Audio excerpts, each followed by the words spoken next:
Okay, first I'd like to say I made a big mistake. When it was initially given to me, an excellent spirit to make this video, I delayed. I've been praying over it for a while and it was given to me a few days ago. But I let myself talk me out of it so that I could research it or impose my will over it. Nevertheless, today I was moved again to make this video, but not as strong as it was a few days ago. So that in itself is a lesson. When you're greatly moved to speak, that's when you should do it. Because if you lose the spirit, you somewhat drop the ball. Now, this is concerning the true Sabbath days. As you know, for the past 2 years, I've always posted the Sabbath days, which fell on Wednesdays consistently. And I would always count and give a number as to how many days were left until the new year. Now, the resolution of that is the whole purpose for us to remember the Sabbath, to keep it holy, is for the purpose of keeping the feasts of Yahuwah, and particularly and specifically Passover. Passover is the most important feast of the year. Why? Because not only is it the first feast of the year, but it begins in spring. And you can find the Sabbath day if you know the beginning of the year. When we were in the captivity of Egypt of old, even before we kept Passover, his name was revealed to us. Remember, Mashah went to the burning bush. He spoke to the sun out of the burning bush in Exodus 3:15.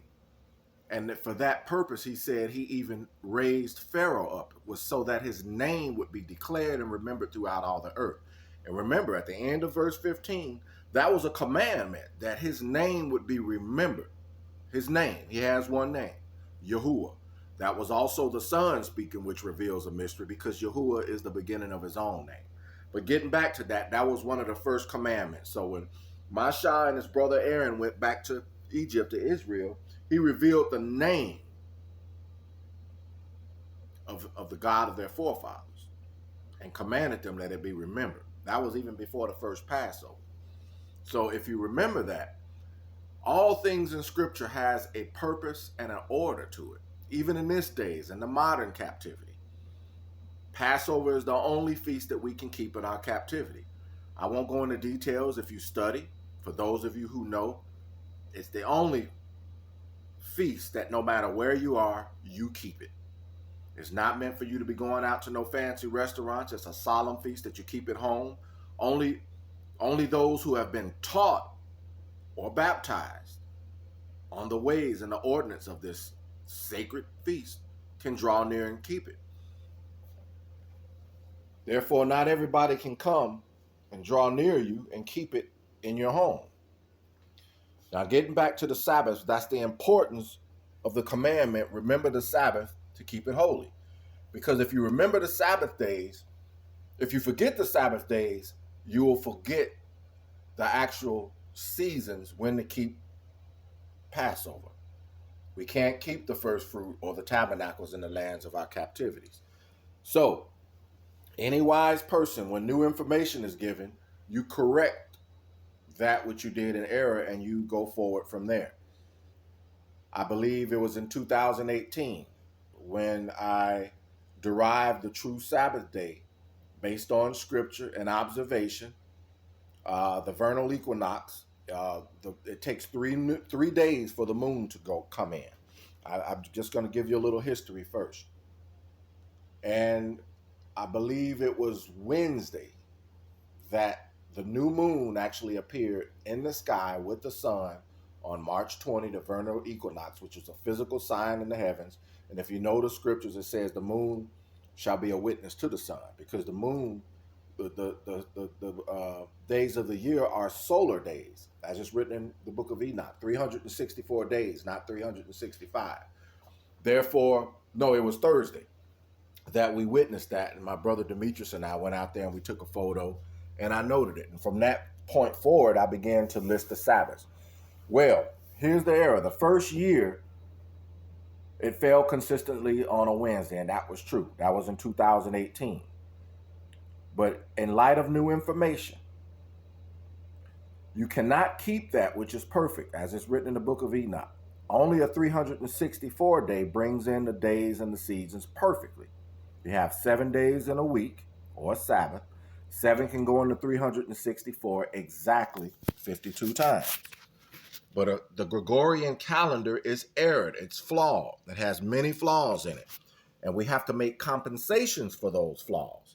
Therefore, the Sabbath will actually shift a day backwards every year. Why? Because there's a day added to the calendar. So that would mean that in 2019, the true Sabbath would have no longer been Wednesday, but Tuesday.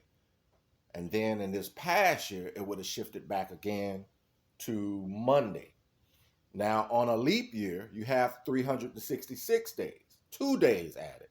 So believe it or not, the vernal equinox of 2020, according to the calculations, is going to be Saturday, March 21st. So the Sabbath is going to shift back 2 days and actually fall on a Saturday after March 21st for the rest of this year. I'm going to try to explain it, and I wrote out a sketch on paper for those of you to better understand it. I will post this Monday on the Sabbath, and then comes the vernal equinox, March 21st, it's going to shift backwards a few days. Before I get to the chart, because I'm not a graphics expert, and for those of you who are studied, I expect you to check and show the work. Now, this can be governed 2 ways. If you can know the first day of the year, you can determine the Sabbath. Why? Because the previous day was the last day of the previous year and a Sabbath day. Moreover, there is something called Stonehenge and the summer solstice. Stonehenge, for those of you who know, it was built by angels. Those rocks and stones will, I believe, on the summer solstice, the sun rises between 2 stones perfectly, indicating the summer solstice. And for those of you who study, you know that there are 13 weeks in between each season. So you can count backwards from June 21st, which is the summer solstice, according to Stonehenge. They do it every year. And if you go backwards, you will see it will be exactly 13 weeks to March 21st, which is Saturday. Now, this is a good thing because most Hebrews keep Saturday Shabbat anyway. But as I said, to keep something that's perfect on a calendar that has many flaws, you have to make compensations for those flaws. 7, you can liken it to a roller press. You know how they used to roll and roll off papers? Or if you add something to that sheet, it's going to be off a little bit. In fact, it's going to fall short a little bit. Or if you can fathom a wheel turning and there's a notch in that wheel has 7 notches in it. And you can draw a timeline, and that wheel rolls along the timeline. Okay? That notch in the wheel is the 7th day, and every time it hits the bottom, it lines up with a notch on the line. That's your Sabbath days. So what would happen if you added a day to that timeline? Now that notch is going to fall early, which means it's going to shift backwards. I'm going to see if I can turn this camera around and explain it better. I'm not the best at explaining things, but I wrote it out. I'm going to flip the camera around. It didn't work for me. Give me just a minute. That's a shame. I don't know how to flip these cameras around. I don't operate it enough. But nevertheless, I'll see if I can do it this way. If you can see this, I'll hold this here. We have the real year. Just a minute. I'm going to try to get it focused. See if we can get some better light. A little primitive. Okay. If you can read this, I have the real year on the left here. And the Gregorian calendar is on the right. In a perfect year, there are 364 days. Now, let's take the last 7 days of that year. And you see, you have an actual biblical week does not have days like Monday, Tuesday, and Wednesday. For those days are actually named after the ordinance of heaven. Like sun is after the sun. Monday is after the moon, Saturday is after Saturn day. We don't follow those. In biblical times, we just had Yom Rishon, which is the first day, the second day, the third day, the fourth, fifth, all the way up to Yom Shabbat, which was the Sabbath. But nevertheless, they would line up. The first day would correspond with the first day of the Gregorian calendar, which is Sunday. 2 would line up with 2, 3 with 3, and so on and so on. So let's go to the seventh day. If it lines up with Saturday, but that's the end of a 364-day year, which is a perfect year according to the book of Enoch. Now, what happens if we add a day? If we add a day, making it 365, that's going to delay it. And what's going to happen is this. The first day, the actual heavens, the clock of the heavens is going to go on. That first day is now going to land on that added day. And the second day is going to transpose to Sunday. The third day is going to transpose to Monday. You see, there's going to be a falling backwards of it. The same thing happens if you keep the Sabbath on, let's say, for instance, a Sabbath year after year. Every year, that added day is going to cause it to shift a day backwards. Therefore, next year in 2021, the Sabbath is going to shift a day backwards to Friday. And then every fourth year, when there is a leap year, what happens is that there's 366 days. Then it's going to shift back 2 days. So I hope it makes sense, and it should. You know, for those of you who love math and like to analyze things, that according to the book of Enoch, which is true, a perfect day, as it was written, it says a 364 day brings in the days and the seasons perfectly. So the Gregorian calendar, being flawed, has 365 days. There were also like 4 or 5 days removed from that. So you have to govern. You have to first find out what the first day of the year is. You do that by identifying the vernal equinox, or the first day of spring. Or you can also try to find out the summer solstice and count backwards from there 13 weeks. I've identified that. But now you have to make a compensation for that added day. So every year at the end of the cycle, because of that day that was added, you have to go back to keep the Sabbath consistent. And that's the reason why it was in the fourth commandment, to remember the Sabbath, to keep it set apart. Why? So that we can bring in those feast days.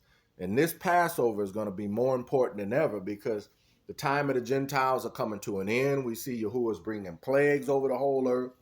And just like it was at times, we're supposed to withdraw ourselves from being worldly, being out there partying and taking vacations and cruises and all of that other foolishness. And we're supposed to be prayerful and set our hearts upon Passover, because in the breaking of that bread and the wine, we remember Yahuwah, the Son who gave himself for us. You do that. I've made a video on it before. I'll make another one again on how it should be properly kept. But we have to remember, it has to be kept in a proper season. And according to the calculations, it's going to fall on the weekend, Saturday of April 4th, which is 2 weeks, or the 14th day after the new year.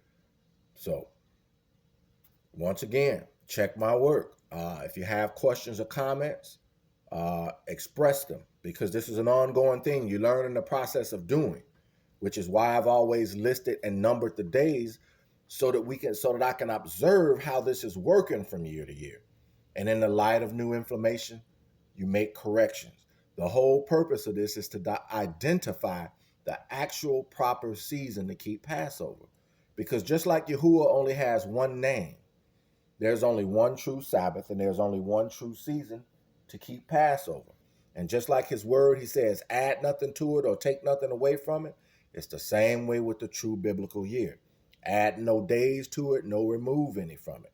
The book of Enoch says 364 days brings the years, the seasons all in perfectly. So keep that in mind. Prayerfully, I'm going to update the Sabbath Monday, which is going to stay in the rotation until the vernal equinox, which is that week of transition, March 19th through the 21st. Because this is a leap year, and today is February 29th, the added day, we have 366 days. So it's going to jump back 2 days from Monday past Sunday to Saturday. And that's a blessed thing because most Hebrews who are still, waking up, they keep the Shabbat on a Saturday anyway. But keep in mind, next year it's going to change. It's going to go backwards again because of the added day. So I pray that this video was somewhat helpful. If the chart wasn't clear, I'll explain it again. If you line up, you have a 364-day Enoch calendar on the left. You take the last 7 days and you put it on the right, the Gregorian calendar. You have 8 days because there's 365 days. The first day is going to line up with Sunday. The second day, Monday, is going to be lined up until you get to that added day. What's going to happen is the first day is going to now point to that 8th day, and the second day is going to point to Sunday, and so on. It's going to fall back. So you have to make a compensation for that, which is error.